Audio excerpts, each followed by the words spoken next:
नमस्कार दोस्तों, कैसे हो आप सभी। आई होप कि आप अच्छे होंगे, आपकी पढ़ाई अच्छे से चल रही होगी। आज हम 12th के स्टूडेंट्स के लिए फिजिक्स से रिलेटेड वीडियो लेकर आए हैं। इस वीडियो में हम 7th चैप्टर प्रत्यावर्ती धारा अल्टरनेटिंग करंट को स्टार्ट करने जा रहे हैं। इस वीडियो में प्रत्यावर्ती धारा से संबंधित बेसिक जानकारी प्राप्त करेंगे। सबसे पहले हम विद्युत धारा होती क्या है, कितने प्रकार की होती है, जिसमें हम दिष्ट धारा डायरेक्ट करंट के बारे में जानकारी प्राप्त करेंगे कि दिष्ट धारा क्या होती है, दिष्ट धारा भी कितने प्रकार की होती है। उसके पश्चात प्रत्यावर्ती धारा किसे कहते हैं, कितने प्रकार की होती है, प्रत्यावर्ती धारा का तात्क्षणिक मान क्या होता है, शिखर मान क्या होता है। तो इस वीडियो में जो आप जानकारी प्राप्त करेंगे वो जानकारी इस चैप्टर में हर एक टॉपिक में यूज में आने वाली है। ये जो आज का हमारा वीडियो होने वाला है वो काफी महत्वपूर्ण वीडियो होने वाला है। एक एक करके बारीकी से सारी चीजें आप यहां पर समझें ताकि आगे के टॉपिक आपको आराम से आसानी से समझ में आ सके। विद्यार्थियों, यदि आप हमारे YouTube चैनल पर नए हैं तो चैनल को सब्सक्राइब कर लीजिए, साथ में बेल आइकन भी दबा दीजिए ताकि आपको आगे की वीडियोज की नोटिफिकेशन मिलती रहे। बिना किसी देरी के आज का जो अपना टॉपिक है, अपना चैप्टर है 7वां चैप्टर प्रत्यावर्ती धारा। प्रत्यावर्ती धारा के बारे में जानकारी प्राप्त करने से पूर्व हम बात करेंगे विद्युत धारा। विद्युत धारा, वैसे तो हमने विद्युत धारा से रिलेटेड चैप्टर पढ़ लिया है, विद्युत धारा की डेफिनेशन भी हमने पढ़ ली है। मैं थोड़ा सा आपको रिवाइज करवा देता हूं। इलेक्ट्रिक करंट होता क्या है, कहते किसे हैं। तो देखिए, सीधी सी सिंपल सी डेफिनेशन है, आवेश प्रवाह की दर। किसी चालक के अंदर क्या होगा, आवेशों का प्रवाह होगा और उस आवेश प्रवाह की दर को ही हम विद्युत धारा कहते हैं, इलेक्ट्रिक करंट कहा जाता है। तो सीधी सी सिंपल सी डेफिनेशन है, आवेश प्रवाह की दर क्या कहलाती है, आवेश प्रवाह की दर विद्युत धारा कहलाती है। ठीक है। अब ये जो आवेश प्रवाहित होते हैं, तो किसी चालक के अंदर आवेश प्रवाहित होते हैं तो उनको हम बोलते हैं आवेशवाहक। आवेशवाहक, तो धारा जिनकी वजह से प्रवाहित होती है उनको हम कहते हैं आवेशवाहक। अब देखिए, ये जो आवेशवाहक हैं, धात्विक चालकों के अंदर मुक्त इलेक्ट्रॉन होते हैं। धात्विक चालकों के अंदर आवेशवाहक क्या होते हैं, मुक्त इलेक्ट्रॉन। धात्विक चालकों के अंदर आवेशवाहक होंगे मुक्त इलेक्ट्रॉन। फिर उसके पश्चात हम बात करते हैं जैसे अर्ध चालकों के अंदर, अर्ध चालक पदार्थों के अंदर आवेशवाहक क्या होंगे, किसे कहेंगे। तो आवेशवाहक मुक्त इलेक्ट्रॉन तो होते ही हैं, साथ में होल भी होते हैं। मुक्त इलेक्ट्रॉन और होल, ये दोनों ही अर्धचालक पदार्थों के अंदर आवेशवाहक का कार्य करते हैं। विद्युत अपघटे पदार्थों में, विद्युत अपघटे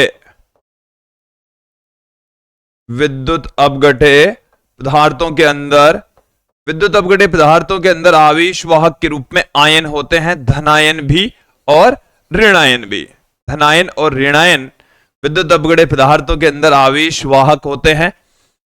तो जो आवेश प्रवाह होता है वो इनके जरिए होता है, या तो मुक्त इलेक्ट्रॉन गति करता है, या होल गति करता है, या आयन गति करते हैं। तो धात्विक जो धातु की चालक होते हैं उनके अंदर मुक्त इलेक्ट्रॉन गति करते हैं। अर्धचालक पदार्थों के अंदर मुक्त इलेक्ट्रॉनों के साथ में होल, इलेक्ट्रॉन की कमी, इलेक्ट्रॉन रिक्ति, जिसे हम होल भी कहते हैं। विद्युत अपघटे पदार्थ में धनायन और ऋणायन दोनों आवेशवाहकों का काम करते हैं। फिर मैं यहां पर बात करता हूं विद्युत धारा के प्रकार। विद्युत धारा के प्रकार, विद्युत धारा कितनी प्रकार की होती है। तो विद्यार्थियों, विद्युत धारा दो प्रकार की होती है। विद्युत धारा कितने प्रकार की होती है, दो प्रकार की। पहला जो प्रकार है वो है दिष्ट धारा। पहला जो प्रकार है वो कौन सा है, दिष्ट धारा। इसको अंग्रेजी में डायरेक्ट करंट कहते हैं और शॉर्ट में इसको डीसी कहा जाता है। दूसरा जो प्रकार है वो है प्रत्यावर्ती धारा। प्रत्यावर्ती धारा जिसे हम अल्टरनेटिंग करंट एसी कहते हैं। क्या कहेंगे? एसी। अब एक एक करके पहले दिष्ट धारा का अध्ययन कर लेते हैं। तो दिष्ट धारा देखिए हमने हेडिंग डाल दी है, दिष्ट धारा डायरेक्ट करंट, शॉर्ट में इसको डीसी धारा भी कहते हैं। देखो डीसी का मतलब वैसे दिष्ट धारा होता है, लेकिन डीसी धारा तो वैसे यदि पूरा नाम देखें तो दिष्ट धारा धारा हो जाता है, बट बोलचाल की भाषा में इसको डीसी धारा, एसी धारा इस तरीके से बोला जाता है। तो दिष्ट धारा किसे कहेंगे? डेफिनेशन क्या है? तो ऐसी विद्युत धारा जिसकी दिशा समय के साथ में अपरिवर्तित रहे, जिसकी ध्रुवता समय के साथ में ना बदले, तो उस धारा को हम दिष्ट धारा कहेंगे, डायरेक्ट करंट कहा जाएगा।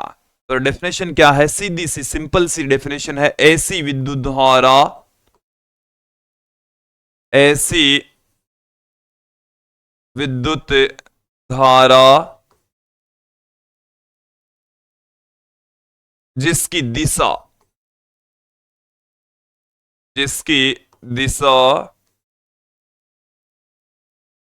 समय के साथ अपरिवर्तित रहे, समय के साथ अपरिवर्तित रहे, समय के साथ अपरिवर्तित रहे, समय के रेस्पेक्ट अपरिवर्तित रहे, दिष्ट धारा कहलाती है। क्या कहलाएगी? दिष्ट धारा कहलाती है। इसको हम डायरेक्ट करंट कहते हैं, डीसी। शॉर्ट में इसको क्या कहेंगे? डीसी कहेंगे।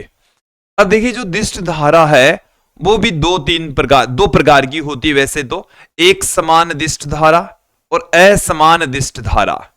एक समान दिष्ट धारा, इसके दो प्रकार हैं। पहला जो प्रकार है वो है एक समान दिष्ट धारा,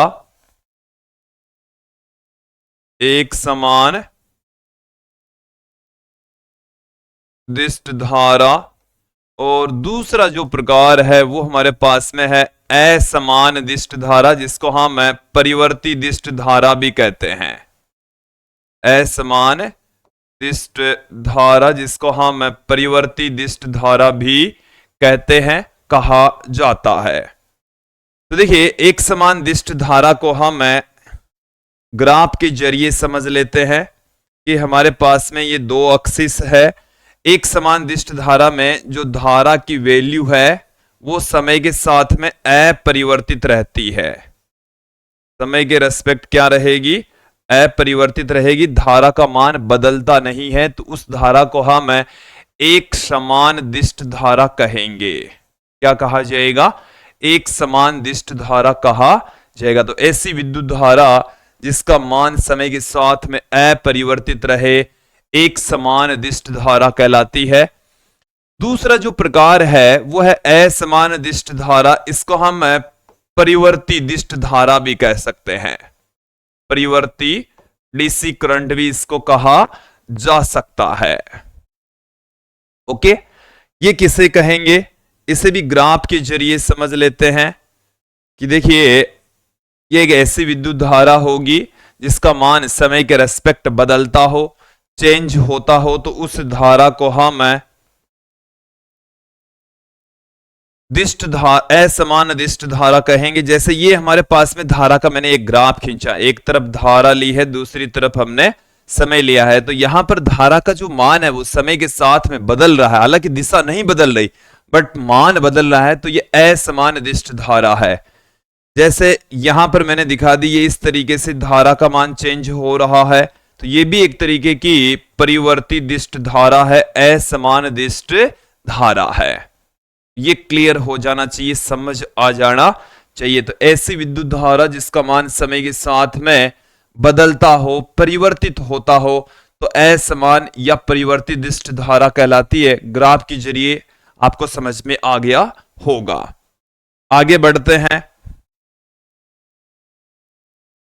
अब हम यहां पर बात करेंगे प्रत्यावर्ती धारा, अल्टरनेटिंग करंट, कि प्रत्यावर्ती धारा होती क्या है। तो देखिए, ऐसी विद्युत धारा जिसका मान और दिशा समय के साथ में आवर्ती रूप से बदले।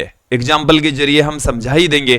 पहले मैं डेफिनेशन आपके सामने पुट कर देता हूं कि ऐसी विद्युत धारा, ऐसी विद्युत धारा जिसका मान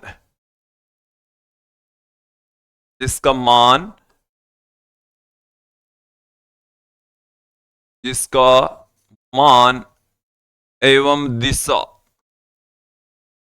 इसका मान एवं दिशा समय के साथ, मान व दिशा समय के साथ आवर्ती रूप से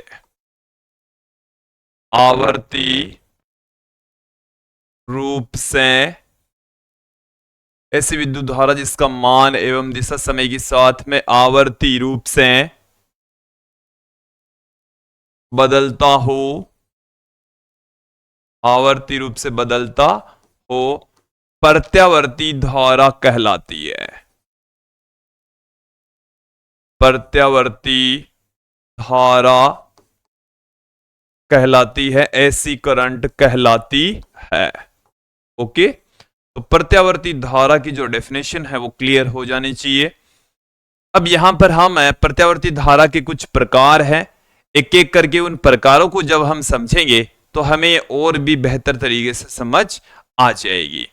तो सबसे पहले मैं ले लेता हूं, पहला जो प्रकार है वो है वर्गाकार।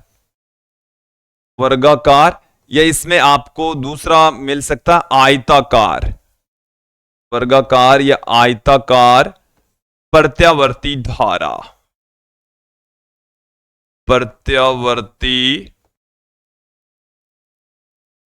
धारा देखिए क्या है, किसे कहेंगे। ग्राफ के जरिए इसको थोड़ा समझ लेते हैं। ये हमारे पास में एक एक्सिस है, ये हमारे पास में दूसरी एक्सिस है। इसमें हम इस तरीके से, ये हमारे पास में जो धारा है उसका मान इस तरीके से चेंज होता है। आप ध्यान दें, इस तरफ हमने ली है धारा, इस तरफ हमने लिया है समय। आवर्ती रूप से का मतलब हो गया है इसके चक्कर लगते हैं, तो ये इस तरीके से इसका मान चेंज होता है ऐसे।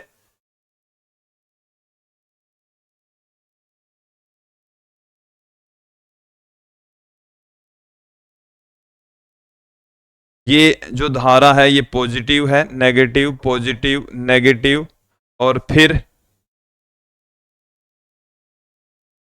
पॉजिटिव, नेगेटिव, ये इस तरीके से चलती रहती है। इसको एक बार देखें, समझें भी कि यहां पर धारा का जो मान है वो है Im, तो प्लस में है ये। यहां पर इस सिद्ध में जो मान है वो है माइनस में। मान है वो किस में है, वो है मान माइनस में, Im। इसका मान यहां से लेकर यहां तक, ये जैसे 0 है, यहां पर समय हो गया T/2 और यहां पर समय हो गया T, तो ये एक चक्कर हो गया। ये कैपिटल T का मतलब है पूरा एक चक्कर लगने में लगा समय, जिसको हम आवर्तकाल कहते हैं। क्या कहते हैं, आवर्तकाल कहते हैं। और ये जो आप प्लस में Im देख रहे हैं, ये है प्रत्यावर्ती धारा का अधिकतम मान या शिखर मान भी इसको हम कह सकते हैं।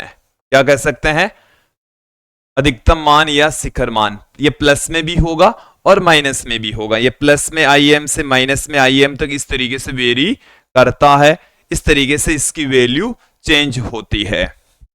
तो देखिए, आप यहां पर देखेंगे, अच्छे से समझेंगे कि यहां से धारा का मान चेंज होता है। ये धनात्मक रहता है आधे चक्कर में, फिर अगले आधे चक्कर में ऋणात्मक हो जाता है, फिर धनात्मक, ऋणात्मक, धनात्मक। तो इसका मान आवर्ती रूप से चेंज होता है।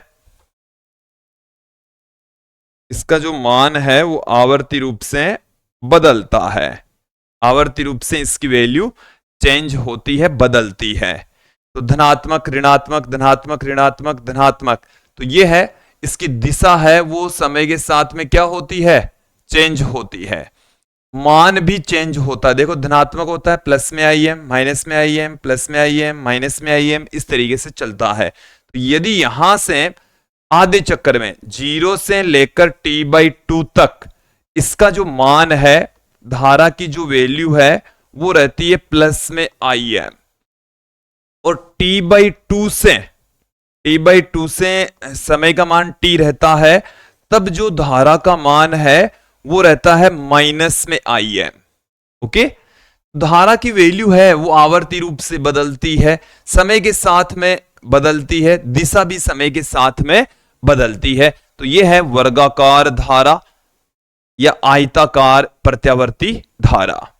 अब मैं इसी तरीके से आगे बढ़ता हूं, एक धारा का प्रकार और यहां पर हम लेंगे त्रिभुजाकार प्रत्यावर्ती धारा।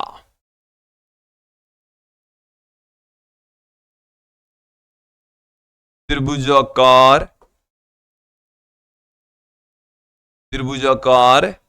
प्रत्यावर्ती धारा, त्रिभुजाकार प्रत्यावर्ती धारा। यहां पर आप ध्यान देंगे, ये हमारे पास में इस तरीके से, देखो इसका मान किस तरीके से चेंज होगा, यहां पर आप ध्यान दीजिए, मान इस तरीके से चेंज होगा।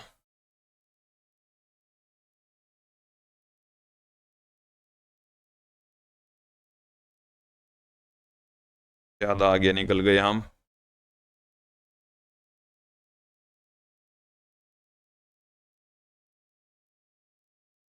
देखिए इसमें आप त्रिभुज देख रहे हैं, इसमें यहां तक मान रहता धनात्मक ऋणात्मक धनात्मक ऋणात्मक, इस तरीके से चलता है। समय यहां पर 0, ये जो समय है वो t/2, ये समय हो जाता है t। यहां पर यदि आप समय की बात करें तो ये t/4, और यहां पर समय होता है 3t/4।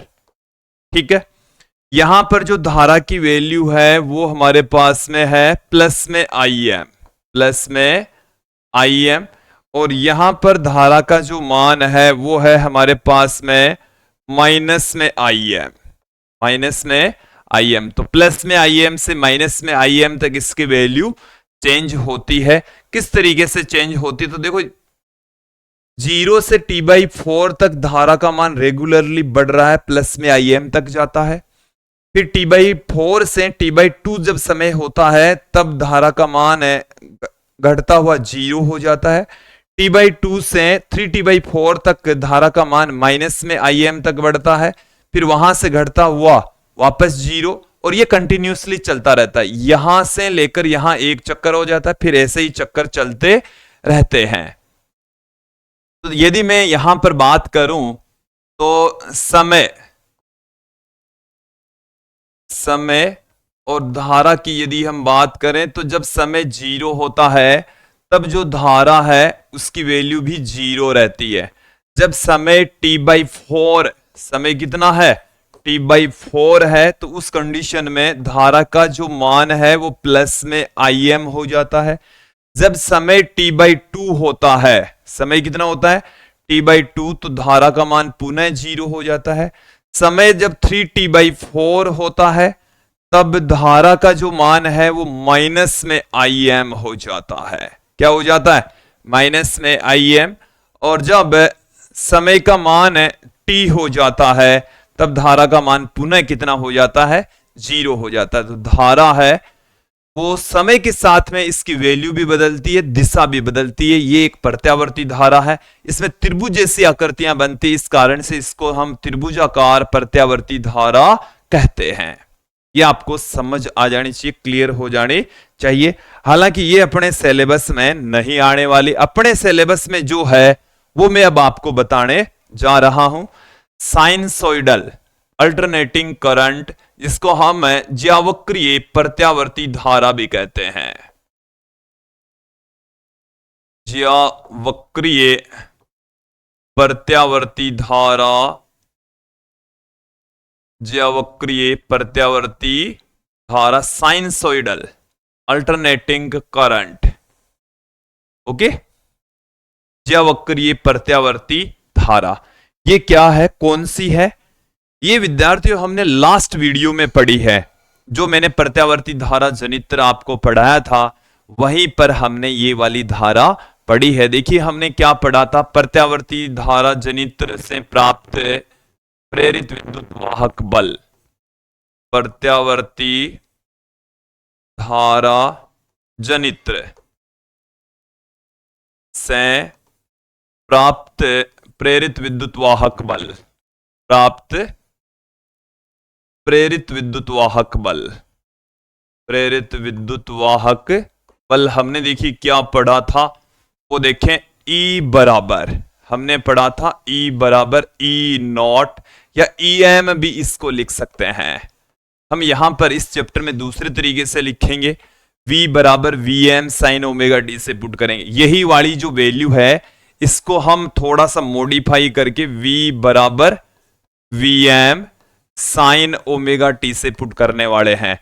ये जो वोल्टेज है ये प्रत्यावर्ती धारा जनित्र से ही प्राप्त हुआ है, वहीं से हमने इसको यूज में लिया है कि प्रत्यावर्ती वोल्टता का जो मान है वो होता है VM साइन ओमेगा टी।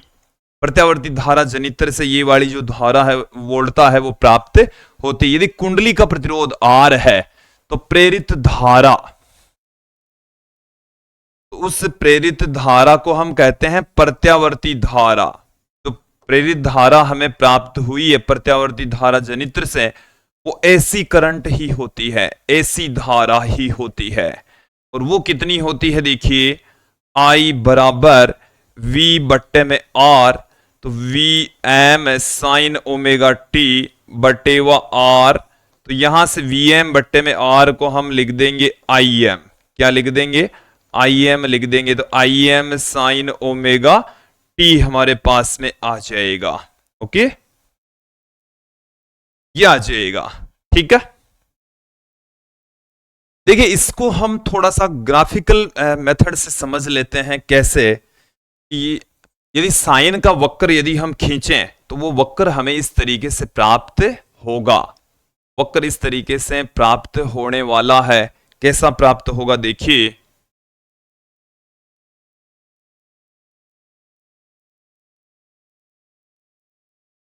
इस भांत का वक्र हमें प्राप्त होगा।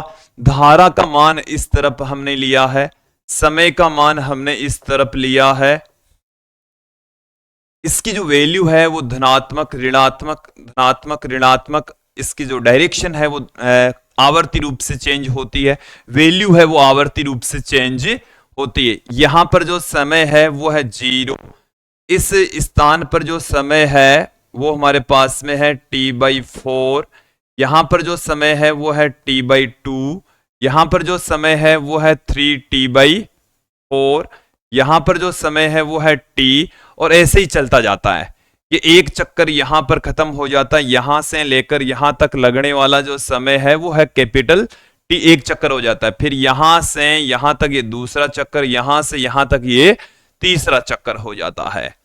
ओके, अब साइन का वक्र इस तरीके से ही प्राप्त होता है। ये हमें कहां से पता लगा, ये मैंने आपको टॉपिक पढ़ाया है प्रत्यावर्ती धारा जनित्र, जो हमने लास्ट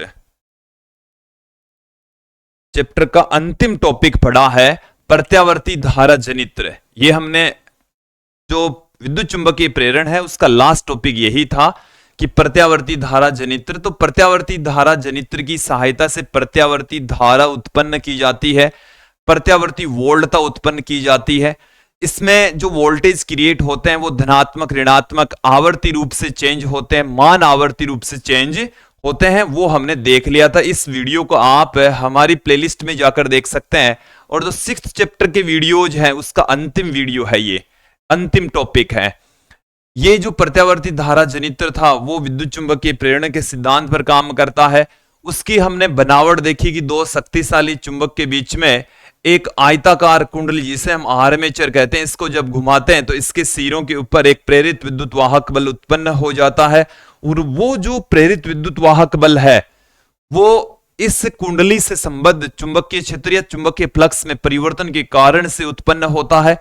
वो तो हमने क्लियर कर दिया था कितना उत्पन्न होता है, उसके लिए हमने एक छोटी सी कैलकुलेशन की। फाई बी का मान ये होता है और तत्पश्चात आप कैलकुलेशन मैंने समझा दी है, ये प्राप्त होता है फाइनली ई बराबर E naught sine omega T, जहां ये जो ई नॉट है ये N A B omega, N number of turns in coil, फेरों की संख्या, ये उसका अनुप्रस्थ काट क्षेत्रफल, बी चुंबकीय क्षेत्र, ओमेगा उसका कोणीय वेग, जिस कोणीय वेग से घूमती है, घुमाया जाता है, इसको हम कहते हैं प्रेरित विद्युत वाहक बल का अधिकतम मान। ये जो प्रेरित विद्युत वाहक बल है एक्चुअल में प्रत्यावर्ती वोल्टता ही है। क्या है? एसी वोल्टता है ये। ठीक है, इनसे जो धारा प्राप्त होगी ये प्रत्यावर्ती धारा प्राप्त होगी। आई बराबर आई नोट साइन ओमेगा टी से लिखा है, और आगे वाले चैप्टर में इसी को हम आई बराबर I am sign omega T से पुट कर देंगे। देखिए, इसके लिए हमने एक ग्राफ के जरिए समझा था कि समय हमारे पास में पूरे एक चक्कर के लिए 0, t/4, t/2, 3t/4 t, इस तरीके से यदि हम डिवाइड कर दें तो ओमेगा टी होता है विद्यार्थियों, ओमेगा की जगह हम लिख सकते हैं 2 पाई अपॉन में capital T into small T. Small T के मान ये रखते जाएंगे तो हमारे पास में ओमेगा टी के मान 0, π/2, पाई, 3π/2, 2 पाई ये मान प्राप्त होंगे, और जिससे साइन ओमेगा टी के ये मान प्राप्त होंगे, क्योंकि साइन 0 का मान 0, π/2 पर मान 1, पाई पर 0, 3π/2 पर -1, 2 पाई पर वापस 0, जिससे ई का जो मान है वो हमारे पास में 0, ई नॉट 0, -E0 और 0 प्राप्त हो रहे थे। तो ग्राफ इनका जब हमने खींचा तो ये जो व्हाइट वाली आप लाइन देख रहे हैं उस टाइप की लाइन हमें प्राप्त हुई थी, ये हमने लास्ट वीडियो में पढ़ लिया है। धारा का ग्राफ खींचेंगे तो इस तरीके का ग्राफ हमें प्राप्त हुआ था। अब देखें, आगे बढ़ते हैं। यहां पर हमारे पास में जो धारा प्राप्त हुई है वो इस तरीके की धारा प्राप्त होती है। वोल्टेज भी सिमिलर टाइप का प्राप्त होता है। धारा और वोल्टता का जो ग्राफ है वो सेम टाइप का हमें प्राप्त होने वाला है। ये ज्यावक्रीय प्रत्यावर्ती धारा है और यही पूरे चैप्टर में चलने वाले, जिसको हम आई बराबर I am sine omega D से पुट करेंगे। अब देखें, इसमें थोड़ा सा और मैं आपको समझा देता हूं, जो बेसिक जानकारी है वो समझा देता हूं। ये हमारे पास में प्रत्यावर्ती वोल्टता V बराबर Vm साइन ओमेगा टी, जहां ये जो Vm है ये होता है N A B ओमेगा, इसको हम कहते हैं प्रत्यावर्ती धारा, प्रत्यावर्ती वोल्टता का शिखर मान, वोल्टता का शिखर मान। शिखर मान को हम अधिकतम मान भी कह सकते हैं, और क्या कहा जा सकता है इसको? अधिकतम मान। तो मैक्सिमम वैल्यू है वो यही होती है, अधिकतम मान इसको कहा जाता है। ठीक है, इसको हम बोलते हैं प्रत्यावर्ती वोल्टता का तात्क्षणिक मान। इसको क्या कहा जाता है? प्रत्यावर्ती वोल्टता का ये तात्क्षणिक मान कहलाता है। ओके, तात्क्षणिक मान। इसी तरीके से यहां से ही हमने आई का मान निकाला, तो आई बराबर I am sign omega T.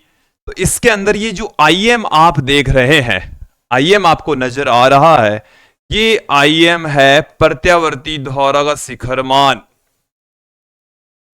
प्रत्यावर्ती धारा का शिखर मान है, ये अधिकतम मान है। प्रत्यावर्ती धारा का अधिकतम मान शिखर मान है, मैक्सिमम वैल्यू है। और ये जो आप आई देख रहे हैं वो है एसी धारा का, एसी धारा का तात्क्षणिक मान है। ये तात्क्षणिक मान है। ओके, तात्क्षणिक मान का मतलब हो गया किसी क्षण विशेष पर मान। और विद्यार्थी, ये वाले जो दोनों फॉर्मूले हैं वो इस पूरे चैप्टर के अंदर हम यूज में लेने वाले हैं, बार बार ये यूज में आने वाले हैं। आज की इस वीडियो में इतना ही। नेक्स्ट वीडियो में हम प्रत्यावर्ती धारा और वोल्टता के औसत मान लेकर लौटेंगे। उसके पश्चात हम प्रत्यावर्ती धारा का वर्ग माध्यम मूल मान के बारे में जानकारी प्राप्त करेंगे। आज की इस वीडियो में इतना ही। धन्यवाद दोस्तों, नेक्स्ट वीडियो में फिर मिलते हैं। आज के लिए इतना ही, धन्यवाद।